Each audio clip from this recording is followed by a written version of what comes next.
Do you enjoy shopping for clothes? Yes, but I'm quite selective. I prefer quality over quantity. I usually shop when I need something specific or stumble upon a unique piece, like the embroidered jacket I found at a local artisan market last month. Online shopping is convenient, but I love touching fabrics and trying things on in stores. What colors of clothing do you usually wear? I lean toward earthy tones like olive green, navy, and cream because they're versatile and match my complexion. That said, I occasionally wear bold colors, like a crimson scarf, to add personality to neutral outfits. Have your clothing preferences changed over time? Definitely. In my teens, I followed trends, but now I prioritize comfort and timeless styles. My wardrobe used to be full of graphic tees, but these days, I invest in tailored pieces that last longer and suit my professional life. Do people in your country dress formally or casually? It depends on the occasion. In cities, you'll see a mix, office workers in suits and students in jeans. Traditional attire, like the ao dai in Vietnam, is still worn for festivals, blending culture with modern fashion. What do you wear when relaxing at home? I live in cozy cotton loungewear, like loose sweatshirts and joggers. Comfort is key, though I'll admit I upgrade to presentable pajamas if I have video calls.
My favorite piece of clothing is a deep emerald green wool coat that I bought during a trip to London 3 winters ago.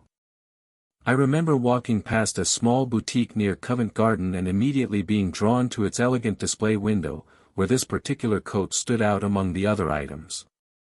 The rich color reminded me of pine forests in winter, and when I tried it on, the tailored fit was so perfect that I knew I had to have it, despite it being slightly over my budget. There was something about the way it draped and the quality of the fabric that made it feel like a special investment rather than just another purchase. I don't wear it every day since it's quite a statement piece, but I find myself reaching for it whenever the weather turns chilly or when I have an occasion that calls for something polished yet distinctive. It's become my go-to outerwear for autumn and winter outings, whether I'm meeting friends for coffee, attending a work-related event, or even going on a weekend stroll through the city. The coat has this unique ability to elevate even the simplest outfit, pairing just as well with jeans and a sweater as it does with a dress and boots. What makes this coat truly special, though, is how it makes me feel when I wear it. There's a quiet confidence that comes with putting it on, almost like wearing a piece of armor.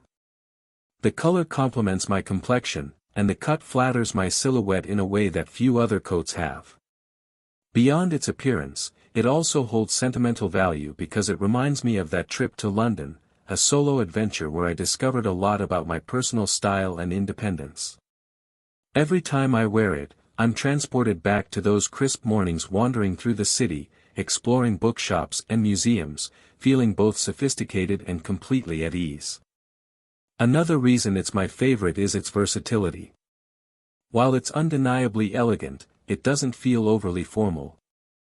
I've worn it to everything from casual lunches to semi-formal gatherings, and it always fits the occasion. The wool is thick enough to keep me warm during cold snaps, yet the design is sleek enough that I never feel bulky or overdressed. Over the years, I've received countless compliments on it, which only reinforces how much of a wardrobe staple it has become. Ultimately, this coat represents more than just clothing.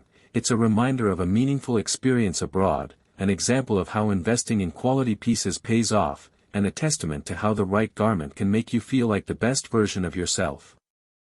Even after 3 years, it still looks as good as new, and I suspect it will remain a cherished part of my wardrobe for many winters to come.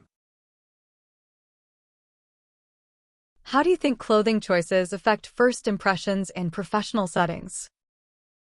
Clothing plays a pivotal role in shaping first impressions, particularly in professional environments where visual cues often form the basis of initial judgments.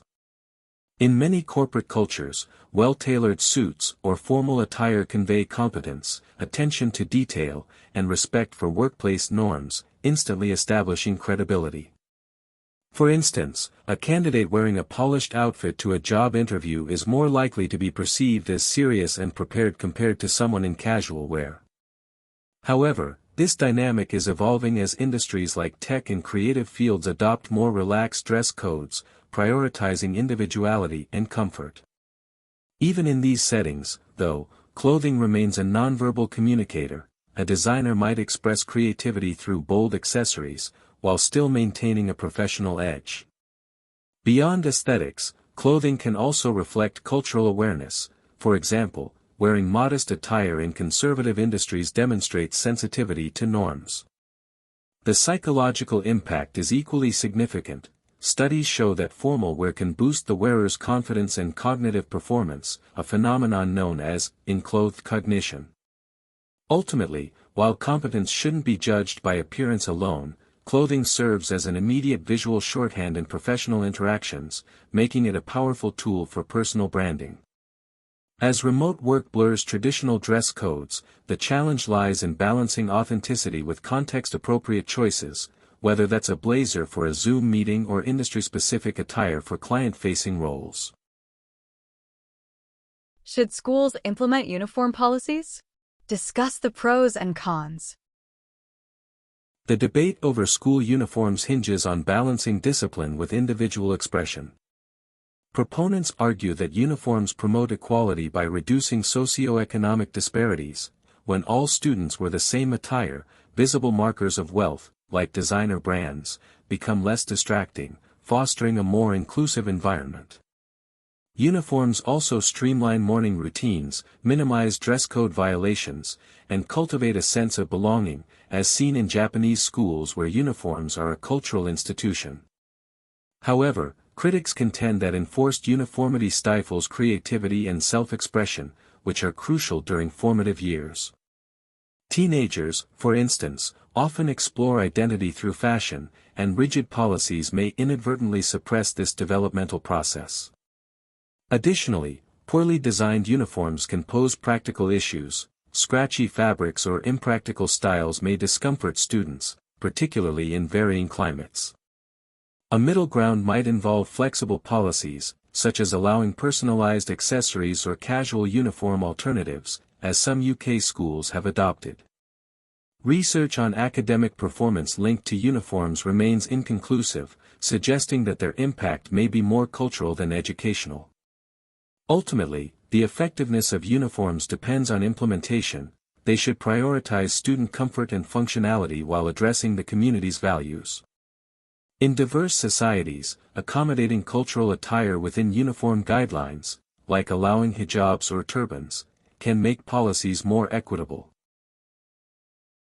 How has fast fashion impacted society and the environment?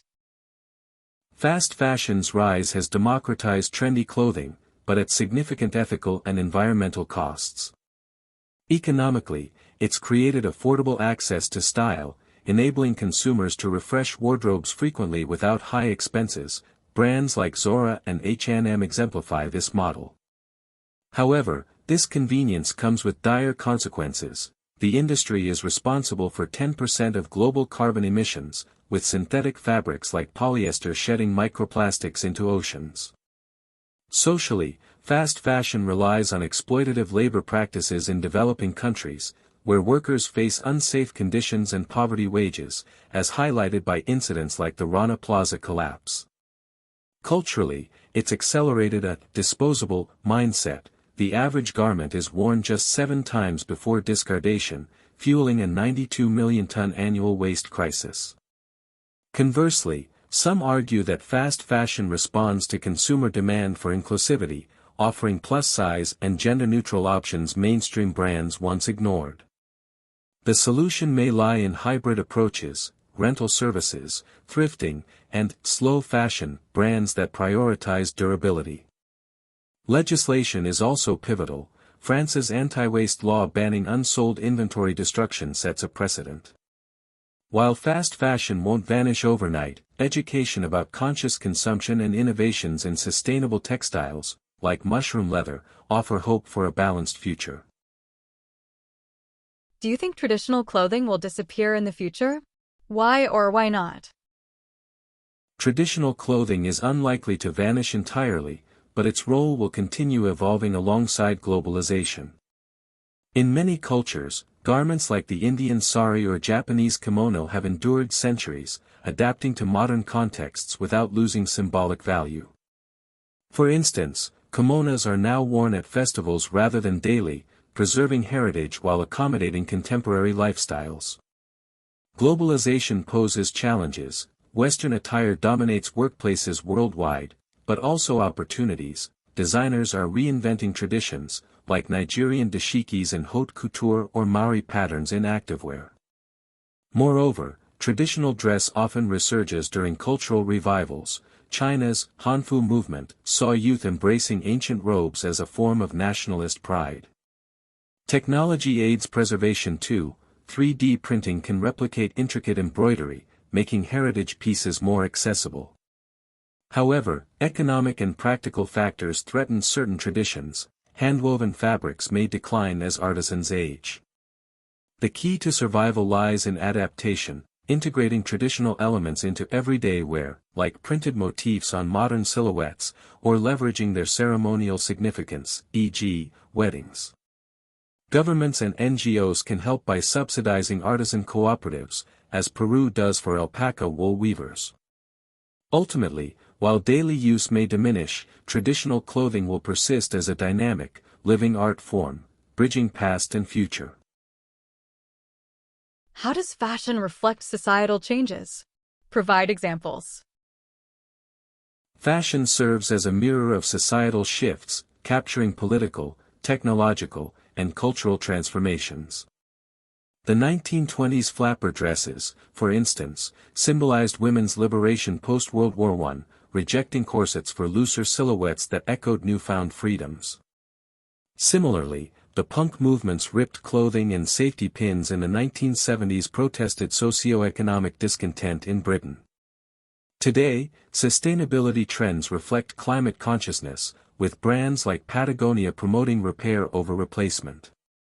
Gender-neutral fashion challenges binary norms, as seen in Harry Styles' Vogue cover wearing a dress, while modest fashion's global growth, e.g., Nike's pro-hijab, responds to rising multiculturalism. Technology's influence is equally profound. Athleisure's dominance mirrors remote work's casual shift, and digital fashion, virtual outfits for avatars, anticipates metaverse lifestyles. Even crises leave marks. DIY mask making during COVID-19 turned PPE into personal statements. Fashion also amplifies activism. Slogan tees support movements like #MeToo or BLM. Conversely, societal backlash can emerge through dress. Iran's White Wednesdays saw women protesting hijab laws by wearing white headscarves. These examples show fashion isn't superficial, it's a dialect of change, weaving individual expression into collective history. As society evolves, so too will its sartorial storytelling.